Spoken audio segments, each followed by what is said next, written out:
Cooking Crave, brought to you by ENG Lending, your area's #1 choice for home loans. 456loan.com.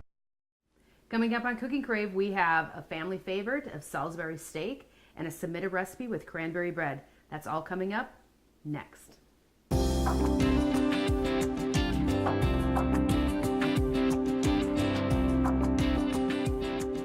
Hi, I'm Rhonda Fitterer. And I'm Laverne. And you found a Salisbury steak recipe, and I know that's a family favorite of ours, but a little bit different twist on what we've already done, so I'm excited to try this. Yes. If you want to go ahead and cook along with this, just grab a piece of paper and a pen and write down these ingredients. You're going to need a 10.5 ounce can of French onion soup, 1.5 pounds of ground beef, a half cup of dry breadcrumbs, an egg, a 1/4 teaspoon of salt, an 1/8 teaspoon of ground pepper, a tablespoon of flour, a 1/4 cup of ketchup, 1 to 3 teaspoons of the W sauce. Worcestershire? Yes. And a 1/2 teaspoon of mustard powder and a 1/4 cup of water. Yeah. Not difficult. Not difficult at all. Ingredients we all have in our kitchen. Right. And our second recipe is submitted recipe from Mary Fitter, mom's sister. My aunt. Yes. Thanks, Aunt Mary. We have cranberry bread. And for this bread, you'll need a cup of butter, an 8 ounce package of cream cheese, 4 eggs, 1.5 cups of sugar, 1.5 teaspoons each of vanilla and baking soda, and a teaspoon of salt with half teaspoon of salt, 2 cups of flour, and 2 cups of fresh or frozen cranberries. Yes. All right. Yeah. That sounds good too. Where are we going to start today? Well, we want to get the bread in the oven, so Okay. we're going to start with the cranberry bread.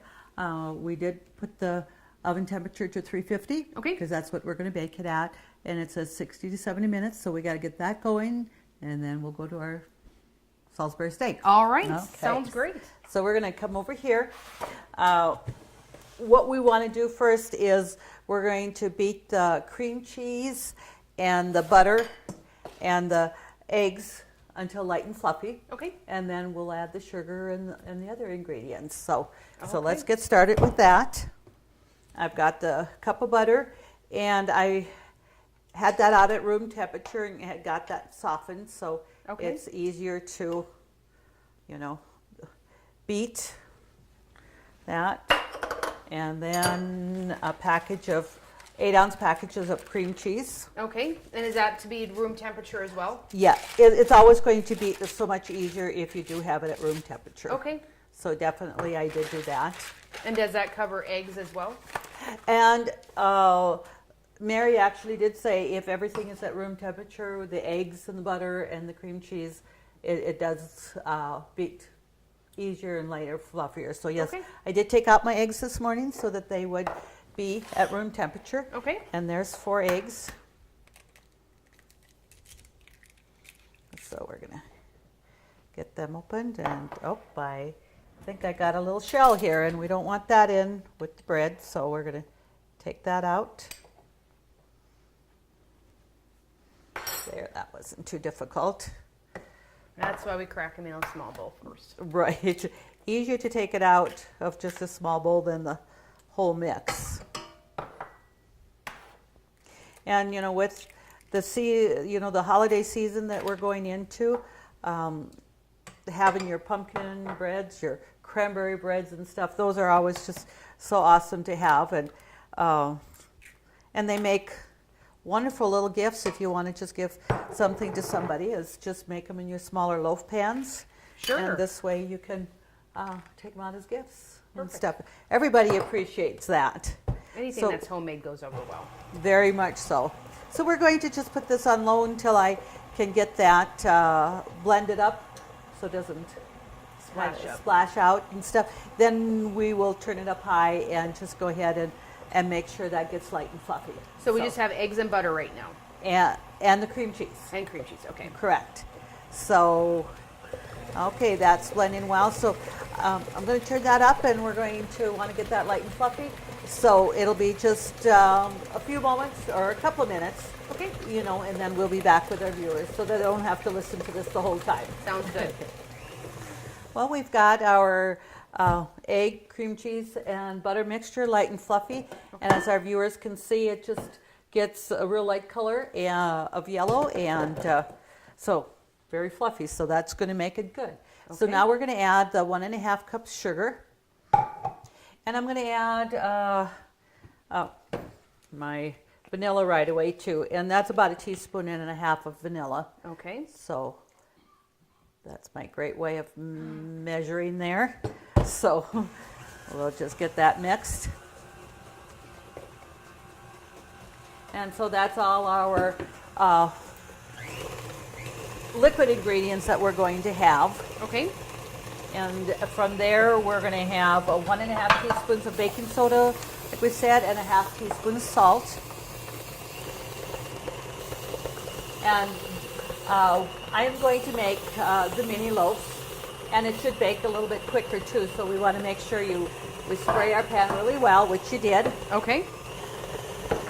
And it asks for 2 cups cranberries.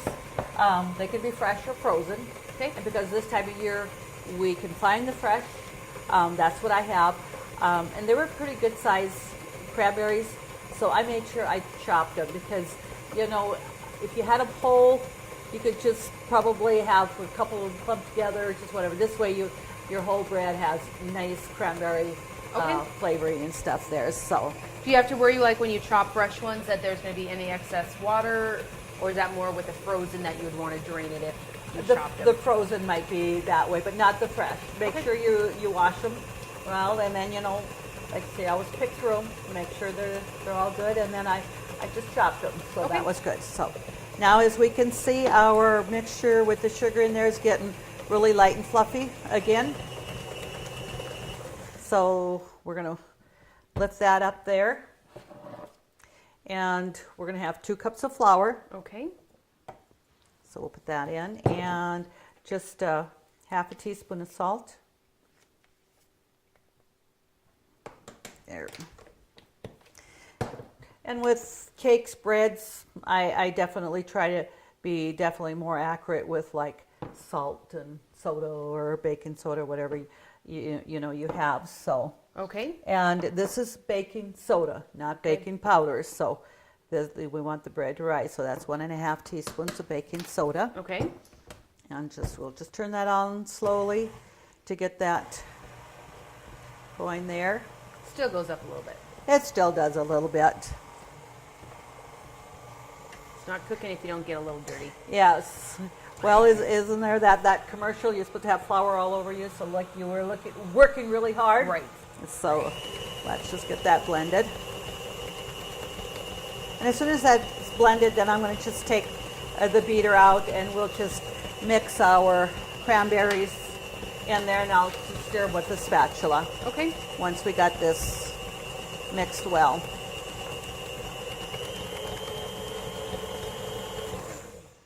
So, and as our viewers can really see, that the batter is really nice and light and fluffy. It is, yes.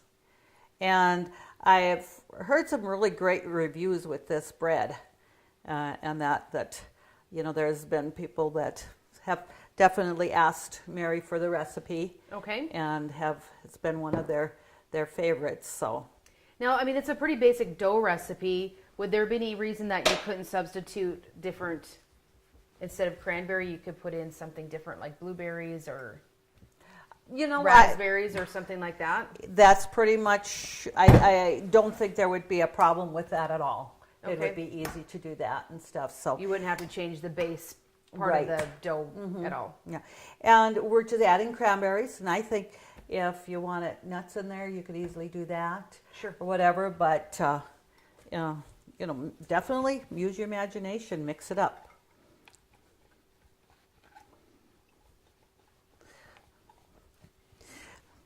And Mary said that she has used the cranberries whole already too, so that's just an option you know you can have, is you don't have to chop them. Sure. But I just felt I suppose that depending on the size of them, like you were saying earlier. Right. And I think your frozen ones aren't quite as large as what these were that I got at the store Sure. the other day. And this would make two nice 9-inch loaf pans. Okay. So this is going to be great just for 4 individual smaller loaves. Okay. So we'll put that in. Okay, we got that blended well. So we'll set that aside. So I'll just put that in there. And do you fill them about 3/4 full? That would be about, correct, where I'm going to do that. In fact, this is the first time I'm doing this in these smaller loaf pans, so I might even just have to dig out another one. Okay. Now it looks like they're pretty full. They are, so why don't I take butter knife, and why don't you just spread that out a little bit there?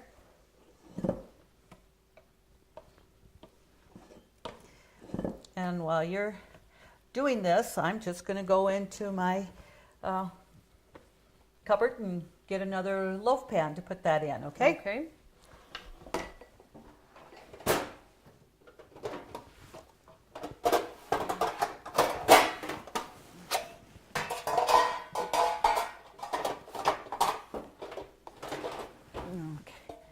All right. Have that out here. And, whoop, my arm's kind of quite long enough to reach in there. So I'm going to spray this loaf pan too here. Look like they're pretty even, or you want a little bit more in there. So do you ever drizzle any butter or anything on top to kind of give it a little bit of extra crunch on top? Like I said, this is the first time I'm giving it a try. I haven't, but I don't know why that you couldn't. Okay. And that and stuff. So now that we filled those a little bit fuller, we don't have so much left to fill a pan. No. So do you think we should just fill those up? I don't know. I think we can. You know, that's going to be just fine. This one could use a little bit more. So we're filling them almost to the top. Yeah. We'll find out how much they raise. We will, won't we? So this will be interesting for viewers. And there's definitely different size of your little loaf pans and that. So this one's kind of in between. In fact, the one here that I had is one that I've had for a long time. That one is just a little bit bigger. But I think we're going to be just fine with all of this.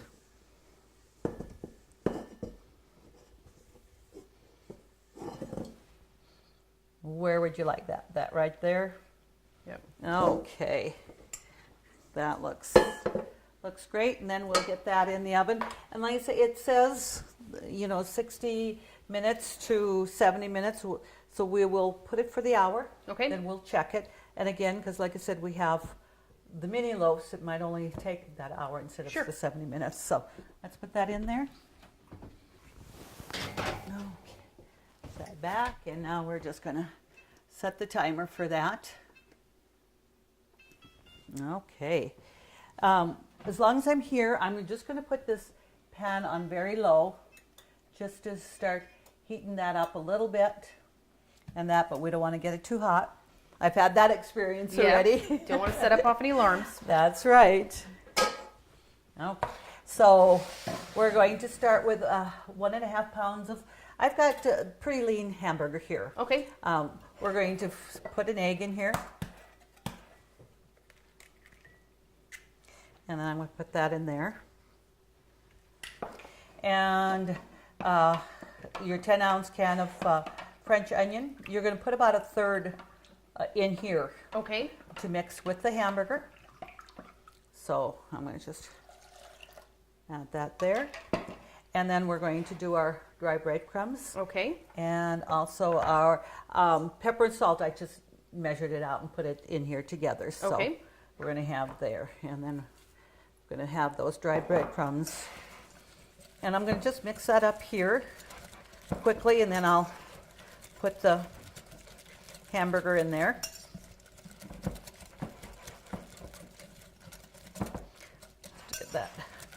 mixed up well.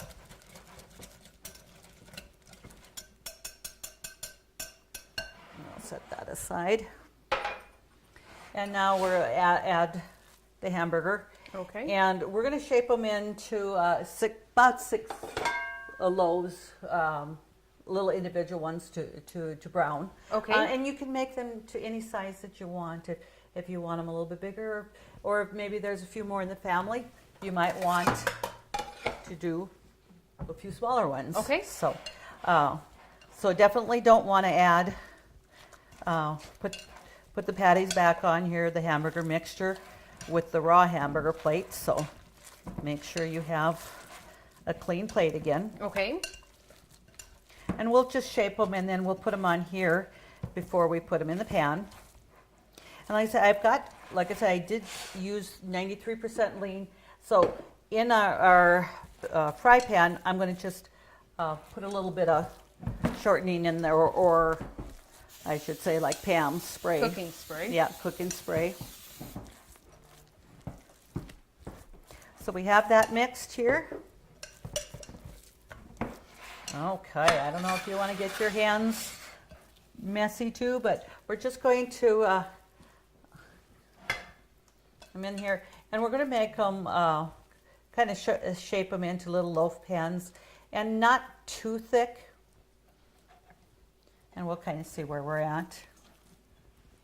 And then we're going to brown them on each side. I'm probably need a little bit more there. Well, I think that's looking pretty good. We'll see. We can always add more after we've got them all made. So this is, you were making them little individual ones, but could you make this as one big one and just kind of like, almost cut it like a meatloaf type? You could, but then you're kind of defeating the idea of the Salisbury steak. Gotcha. Yeah, so we want to make individual, and it's nice just to have individual servings like that right away. So have that there, and okay. We might just add a little bit more. That's not going to be enough to probably make a full one there, so we're going to just add a little bit to each of these. Okay. Okay. So then, like I said, we're going to want to brown them. Got them about the right size there, so we're going to come over here, and now I'll put the burner up a little bit more. So we're going to just add them in here. It's not real sizzling hot, but that's okay. Won't take long for that to heat up. So are we going to put these in the oven afterwards as well? Nope, we don't have to. Everything's going to be done in the skillet. It's just right, Okay. all in the skillet. So make sure that you do start with a big enough skillet. Okay. And as our viewers can see, this is a good sized skillet, and you know, we do have 6 individual patties, so we're going to let them brown, and we're going to come over here, and what we're going to do now is I'm going to use this so I have a little bit more room to mix, but I'm going to rinse this out. Okay.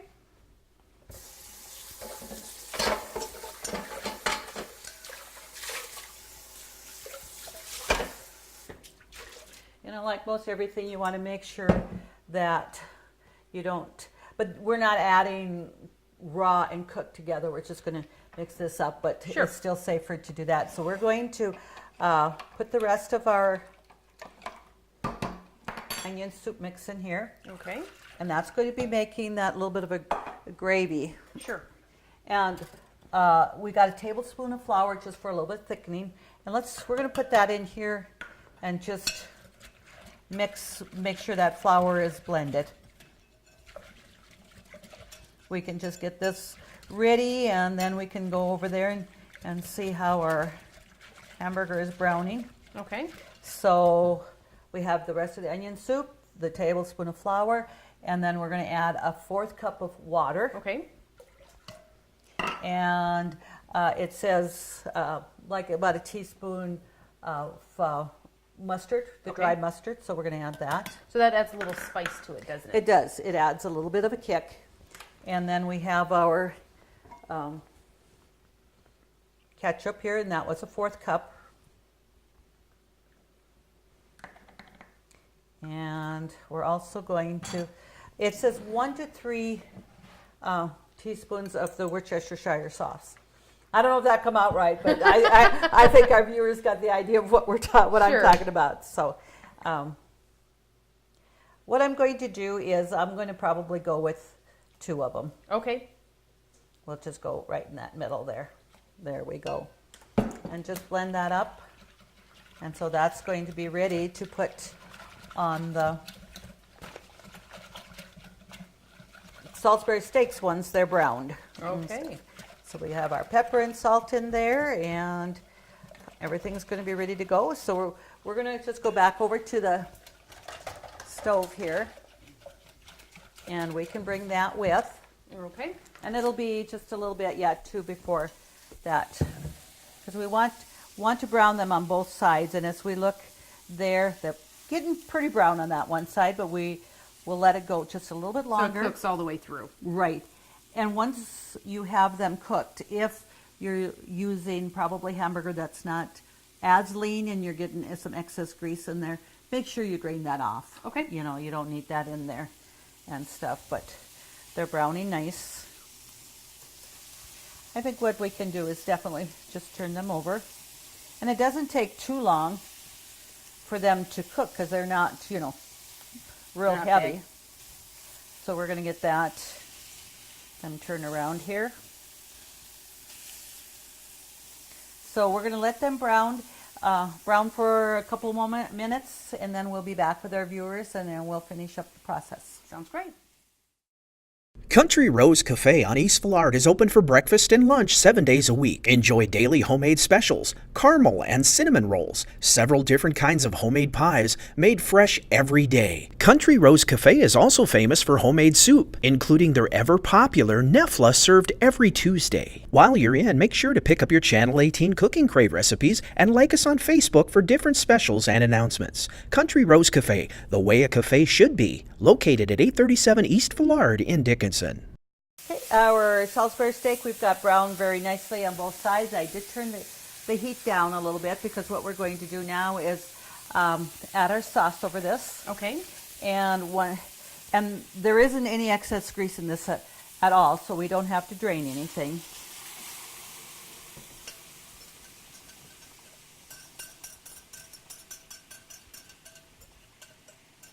And we're going to have it simmer for about 20 minutes. So you're definitely going to want to have your heat down. Okay. You don't want it up very high, and I just got it down quite low, and the pan was really hot, so it really just cooked up, and we can see that sauce is already, I mean, it thickened just with that little bit of flour. It sure did. So, like I said, it's about 20 minutes. We're going to leave that, then we'll be back. And through the simmering here, what I will do is come back and probably flip it over once just to, you know, with it cooking on both sides. Sounds like good. that in the sauce. But we're going to put the cover on, the lid, and got that turned down. So now we just have to wait about 20 minutes and we'll be back, and then our bread should be getting to where we want it to be, and we'll be able to show the viewers how delicious this is. Sounds great. All right. Call 456-LOAN right now. ENG Lending. See your VA home loan expert at ENG Lending of Dickinson. Jay Wadler and the professional staff at ENG Lending provide expertise and services that are traditionally offered by the largest financial institutions, all with the local integrity of a local community bank. No wonder why ENG Lending is the area's #1 choice for North Dakota veteran home loans. Visit them online at 456loan.com or call 701-250-8166 today. Did check the oven for our cranberry bread. Okay. It's in now 55 minutes, but I poked a sharp knife in it and it come out clean. So I think that is done. So we're going to Okay. take that out. I'll turn the timer off, and also the oven. And so let's just take that out there. And see. And it's nice, you know, something like this does not rise as much as like you would normally have. So I'm going to just flip them out over like that. Okay. That come out really nice. So what we're going to do, we just want that just to cool just a little bit, but we're going to cut into one with an electric knife. And well, if you use an electric knife, it'll cut it nice. But if you're going to use a regular knife with it quite that warm, you might have some problems. So Okay. now our Salisbury steak should be about done. Okay. So let's just go over here because that is just simmering nice. Oh, that looks good. That really smells great. So we're going to turn that off. So we're going to bring that over. Okay. You want that on here? Yes, we'll put that on there. And with this gravy is awesome. You know, put over noodles or mashed potatoes or anything like that. Or rice, anything that you're... Absolutely. So let's take a couple of those out, and then we'll cut into our cranberry bread. Okay. And put some of that gravy on top of that. That is going to be really a nice little treat. And it's very easy to make. Yeah, that was not hard at all. It's not at all. So we're going to put that over here. And I'm going to just take one of those loaves of cranberry bread and just slice into it just to let viewers see how that looks. Oh, that's pretty. Yeah. We're going to cut a couple of. And I think that cream cheese makes, well, it's definitely going to be nice and moist. Oh, absolutely. Yes. But it kind of gives it a little smoother texture. And of course, when you got it, whew, that hot, that is going to be awesome. Well, they So- look great and they smell even better. I know I always tell that to our viewers. I wish you could smell what we have in our kitchen here because it smells divine. To get these recipes, just go to Consolidated's webpage, www.ctctel.com. Please submit your recipes for us to cook for you on the show. Share with all of our viewers. Your name will go into the drawing for a Cooking Crave apron. They're so nice to have. Yes. Join us next week on Cooking Crave, where we do it all over again.